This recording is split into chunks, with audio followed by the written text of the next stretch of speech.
Breaking लोकमतमध्ये. आता काँग्रेसच्या नेत्यांनी काल जी राष्ट्रवादीचे अध्यक्ष शरद पवारांची भेट घेतली, यामध्ये आम्हाला सूत्रांकडून कळतंय की स्वबळाच्या तुमच्या भाषेवरून पवारांनीच त्या नेत्यांना तुमच्या कानपिचक्या दिल्यात. नाही म्हणजे काँग्रेस, राष्ट्रवादी काँग्रेस आणि शिवसेना असं सरकार आहे एकत्रपणे नेतृत्व उद्धवजी करत आहेत. आणि अशा वेळेला पवार साहेब हे सर्वोच्च नेतृत्व आहेत, देशामधलंही आहे आणि राज्यामध्ये सुद्धा तिन्ही सरकारला एक मजबूती देण्याच्या दृष्टिकोनातून त्यांचे प्रयत्न असतात. आणि त्याकरता ज्यावेळेला पक्ष नेतृत्व ज्यावेळेला दिल्लीवरून महाराष्ट्रामध्ये कुठल्याही निमित्ताने येतं त्यावेळेला पवार साहेबांची भेट घेणं स्वाभाविक आहे. आणि एकत्र आम्ही असल्यामुळं पवार साहेबांची भेट घेणं काही त्यामधून वेगळा अर्थ काढण्याची गरज आहे असं मला वाटत नाही. काल आमच्या सकाळी जी बैठकी झाल्यात प्रदेश काँग्रेस कमिटीच्या प्रमुखांच्या, त्यामध्ये सुद्धा ओबीसीचा हा मुद्दा सगळ्यात महत्वाचा होता की ओबीसीच्या संदर्भामध्ये तात्काळ केंद्र सरकारने डाटा, जनगणनेचा डाटा हा उपलब्ध करून द्यायला पाहिजे सुप्रीम कोर्टाला, आणि तशा प्रकारचं ओबीसींना आरक्षण मिळायला पाहिजे. आणि तोही चर्चा सर्वांशी करून घ्यावं आपण राज्यस्तराच्या सर्व प्रमुख नेत्यांशी, हाही त्याच्यामध्ये भाग होतात. कदाचित हा विषय सुद्धा घेऊन त्या ठिकाणी सन्माननीय आमचे प्रभारी जयंत पाटील साहेब त्या ठिकाणी गेले असतील, सोबत अशोकराव आणि बाळासाहेब गेले असतील, परंतु त्यामधून चर्चा होणं स्वाभाविक होतं. कारण जी काही चर्चा आज मीडियामध्ये नाना पटोलेजींच्या स्टेटमेंट आणि पवार साहेबांच्या स्टेटमेंटवर सुरू आहेत त्या संदर्भामध्ये सुद्धा त्या बैठकीमध्ये उल्लेख झाला असावा, नाही असं म्हणता येणार नाही. आणि पवार साहेबांनी आज आपण नेहमीच ज्या वेळेला एकत्रपणे जायचं आहे विधानसभेला किंवा लोकसभेला, त्या वेळेला आपण तशा प्रकारचे निर्णय घेत असतो. फार काही पूर्वीपासून आपण त्या ठिकाणी एकत्र जाणार आहोत किंवा नाही जाणार आहोत अशा प्रकारचे निर्णय होत नसतात. कारण 2014च आपल्याला माहित आहे की आम्ही सगळे एकत्र जायला निघालो होतो. आणि त्यावेळेला नेमकं राष्ट्रवादी काँग्रेसने बाजूला हे केलं काँग्रेसच्या, आणि तिकडे बीजेपीने शिवसेनेच्या बाजूला जाऊन वेगवेगळ्या निवडणुका आम्ही लढलो.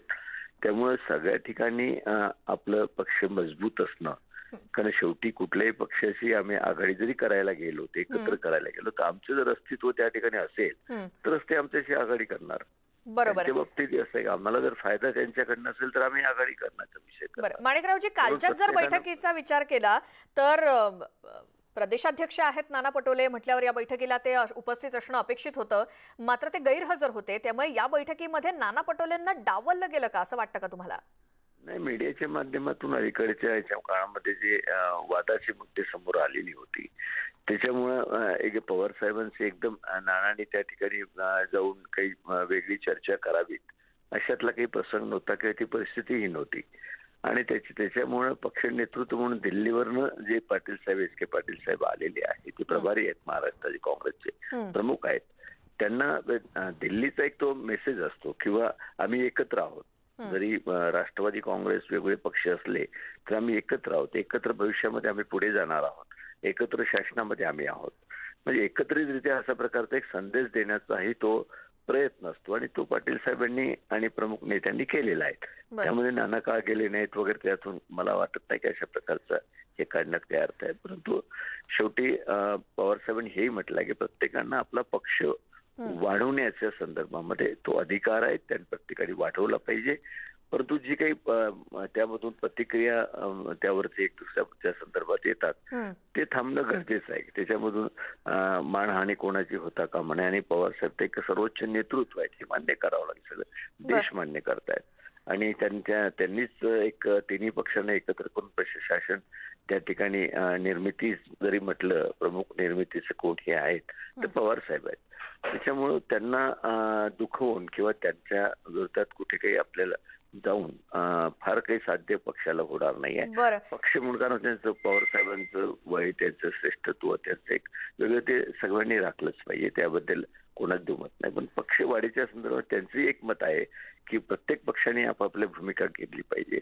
नाना आमचे पटोले जे अध्यक्ष आहेत त्यांचंही तेच मत आहे की वाढवलं पाहिजे.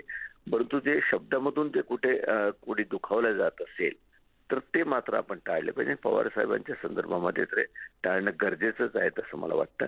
आणि ते नाना पटोले यांनी आपल्या वक्तव्यात स्पष्टही केलं आहे किंवा जे काही ते बोलले होते त्याच्यावर त्यांनी पडदा टाकलेला आहे. मला वाटतं की हा विषय फार आता पुढे नेण्याची गरज आहे असं मला वाटत नाही. एकत्रित शासनामध्ये काम करतायत, पुढे चालून पक्ष वाढवण्याकरता नाना पटोलेजी सगळी टीम त्यांची तयारी काम करतायत बरं. आणि ज्यावेळेला प्रसंग येईल त्यावेळेला मग काय करायचं हा पक्ष नेतृत्व निर्णय घेईल. जी. नेहमीची पद्धतच आहे की दिल्लीवरूनच अंतिम निर्णय घेतला जातं की बा काय तुम्ही यावेळेला काय करायचं आहे. ते जे आदेश वरून होतील तशा प्रकारचं प्रदेश काँग्रेस कमिटी काम करेल. परंतु आज प्रत्येक ठिकाणी कार्यकर्ता तयार झाला पाहिजे, विधानसभेलाही तयार झाला पाहिजे. मागच्या 2014 मध्ये 114 ठिकाणी आम्हाला उमेदवार शोधणंही जड जात होतं कारण वेळेवर सगळा प्रसंग घडला होता. बरं. म्हणून तो प्रसंग येऊ नये पुढच्या काळामध्ये याची काळजी घेणं गरजेचं आहे. ते नाना पटोलेजी घेत आहेत असं मला वाटतं. जी. माणिकराव ठाकरेजी खूप धन्यवाद, तुम्ही न्यूज 18 लोकमतशी बोललात. नाना पटोले त्यांच्या जागी बरोबर आहेत, त्याचबरोबर शरद पवार हे देखील उच्चस्थानी आहेतच असं माणिकराव ठाकरेंचं म्हणणं आहे.